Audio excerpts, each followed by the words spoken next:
우리나라 50에서 80세의 10명 중 1명이 파킨슨병의 전조 증상인 렘 수면 행동 장애를 겪는다고 합니다. 렘 수면 행동 장애란 렘 수면 동안 근육의 긴장도가 증가가 되고요. 꿈과 관련된 과도한 움직임과 이상 행동을 보이는 질환입니다. 나이가 많을수록 또 남성일수록 흔하게 발생이 되고요. 대표적으로 파킨슨병과 같은 다양한 신경계 퇴행성 질환과 연관성이 높다고 하죠.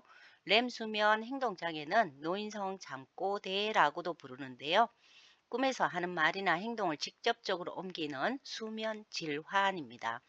잠을 자며 혼잣말이나 과음을 지르는 등 잠꼬대를 하거나 주먹질 또는 발차기 등과 같은 과격한 행동을 하는 특징이 있습니다.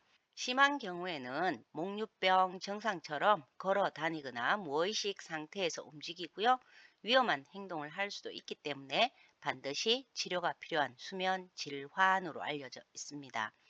렘 수면 행동 장애와 목류병은 다른데요. 목류병은 꿈을 꾸지 않는 비렘 수면 단계에서 움직이는 수면 장애로 잠자리에서 이탈해 움직이거나 옷을 갈아입는 등 이상 행동을 하는 수면 장애이지만 렘 수면 행동 장애는 렘 수면 단계에서 비정상적으로 근육의 긴장도가 증가가 되고 꿈과 관련된 움직임을 보이는 이상 행동을 보이는 질환입니다. 렘 수면 행동 장애가 목류병과 비교해서 특히 더 위험해서 치료가 필요하다고 하는 이유는 치매와 파킨슨병 등 신경퇴행성 질환을 동반할 수 있기 때문입니다. 이러한 렘 수면 행동 장애는 수면 다원 검사를 통해서 정확히 진단이 가능한데요. 수면 다원 검사는 의료기관에서 하룻밤을 자며 수면 중 나타나는 여러 가지 생리 작용을 기록하고 행동을 파악해서 문제를 진단할 수 있는 검사로 뇌파, 또 건전도, 심전도, 코골이, 혈중 산소 포화도 등 20여 개의 센서를 신체 부위 위에 부착을 해서 다양한 신체의 변화와 수면 문제를 파악하는 검사로 건강보험이 적용되기 때문에 적은 금액으로도 검사가 가능합니다. 렘 수면 행동 장애는 잠을 자는 도중에 소리를 지르거나 과격한 행동을 하지만 잠에서 깨어난 뒤 이를 기억하지 못하는 경우가 많습니다.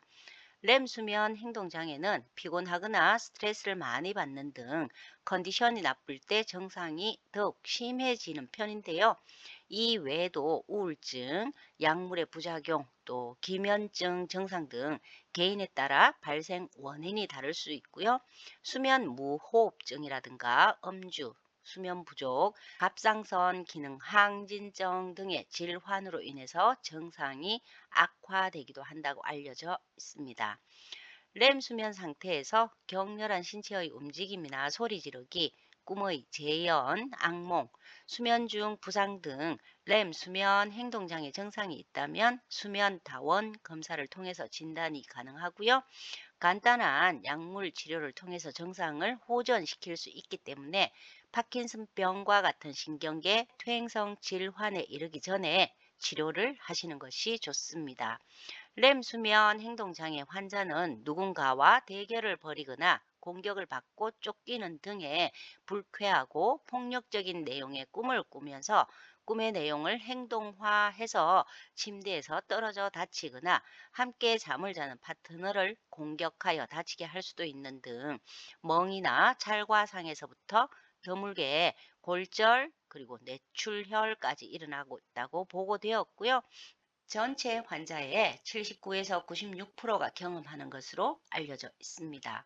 중년층에서부터 노년층, 심지어 젊은 층에서도 나타날 수 있기 때문에 잠을 자고 일어났는데 어딘가 멍이 들었다거나 잠을 자는 도중에 고함이나 발길질이 반복된다면 한 번쯤은 의심해보고 정확한 진단을 받아야 합니다.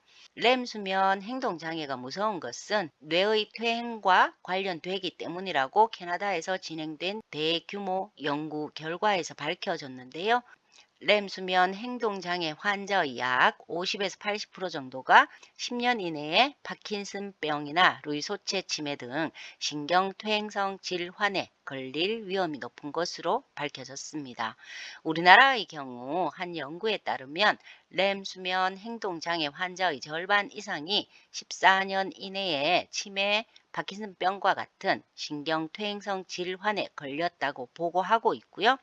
진단을 받은 환자 중 5년 내 신경퇴행성 질환이 나타난 비율이 12.5%였지만 14년 내에는 무려 56.6%까지 치솟았다고 보고되었습니다. 램 수면 행동장애 증상이 있다고 해서 반드시 파킨슨병이 나타나는 것은 아니지만 증상이 지속된다면 파킨슨병의 조기 신호일 수 있기 때문에 조기에 발견하여 적절한 치료가 필요합니다. 파킨슨병은 치매 다음으로 흔한 대표적인 퇴행성 뇌질환인데요. 우리 뇌 속에는 여러 가지 신경 전달 물질이 있는데 그 중에서 운동에 꼭 필요한 신경 전달 물질인 도파민이 원인도 모르게 서서히 소실되어가는 질환입니다. 파킨슨병은 주로 노년층에서 발생하게 되는데 연령이 증가할수록 이 병에 걸릴 위험은 점점 커집니다. 파킨슨병 환자들에게서는 서동증이라고 해서 행동이 느려지고 또 안정시의 떨림 증상이라든가 근육의 경직, 자세 불안정 등의 증상이 발생하는데요. 일부 파킨슨병은 가족력이 있어서 유전자 이상이 발견되기도 합니다. 하지만 대부분의 환자에게서는 가족력 및 뚜렷한 유전자 이상 없이 파킨슨병이 발생하고 있고요. 환경적 영향이나 독성 물질이 파킨슨병의 발병 원인이 된다는 연구 결과도 있으나 대부분의 경우 아직 파킨슨병의 발병 원인을 알 수는 없습니다. 파킨슨병은 아주 서서히 시작해서 조금씩 진행되기 때문에 언제부터 병이 시작되었는지 정확하게 알기 어렵습니다. 파킨슨병의 세 가지 중요한 특징적인 증상인 서동증이라든가 안정시 떨림, 근육의 경직 등이 나타나기 수년 전부터 다른 막연한 증상들을 호소하는 환자들이 많기 때문인데요. 계속되는 피곤함이나 무력감, 팔다리의 불쾌한 느낌, 또 기분이 이상하고 쉽게 화내는 등의 증상들이 그것입니다. 위의 증상들과 램 수면 행동 장애 외에도 파킨슨증을 유발할 수 있는 약들이 있는데요. 우리가 흔히 처방받아 복용하는 약들도 있기 때문에 잠깐 소개를 합니다. 파킨슨증을 유발하는 약물 중 첫 번째는 위장약이 있는데요.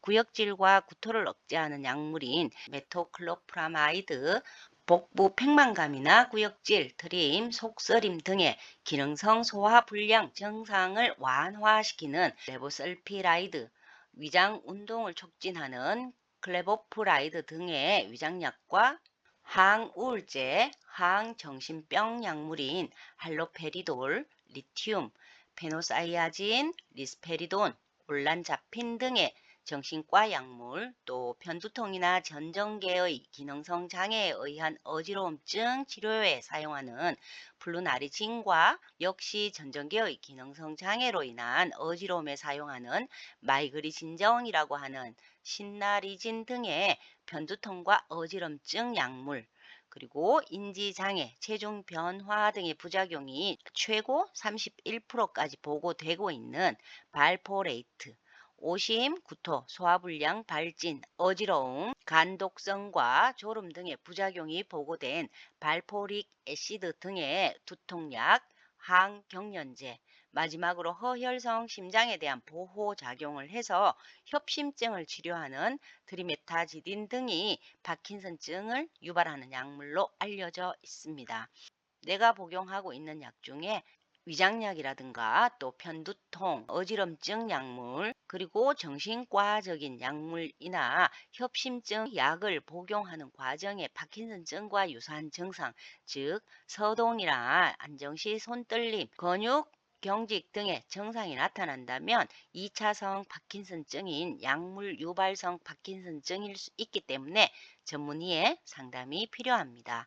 이러한 약물 복용 후 증상이 발생하기까지는 1개월 내는 약 50에서 70%, 또 3개월 이내에는 약 90%가 나타나기 때문에 해당 약물 복용을 중단하거나 교체하는 것만으로도 파킨슨증이 개선될 수 있고, 파킨슨병이라는 잘못된 진단을 받지 않을 수도 있기 때문에 혹여라도 병원에서 파킨슨병이라고 진단을 받은 경우라면 복용하고 있는 약물을 확인할 필요도 있을 것이라고 생각이 됩니다. 파킨슨병과 약물 유발성 파킨슨증은 엄연히 다른데요. 파킨슨증 역시 파킨슨병에서 나타나는 대부분의 증상이 있기 때문에 보다 명확한 검사가 필요하지만, 간단하게 구분할 수 있는 방법은 파킨슨병은 주로 한쪽에서 경직이나 떨림이 심하지만, 약물 유발성 파킨슨증은 양쪽으로 경직이나 떨림이 심하고요. 떨림의 양상 역시 파킨슨병은 가만히 있을 때도 진폭이 약하고 한쪽으로 떨리지만, 약물 유발성 파킨슨증은 자세를 바꿀 때 떨리는 체위성 떨림으로 수전증과 비슷하고 진폭이 작고 빠르게 떨리는 경향이 있습니다. 즉, 파킨슨병은 몸의 한쪽에서 증상이 흔히 발생을 하고요. 약물 유발성 파킨슨증은 몸의 양측, 특히 상반신에서 더 흔히 일어납니다.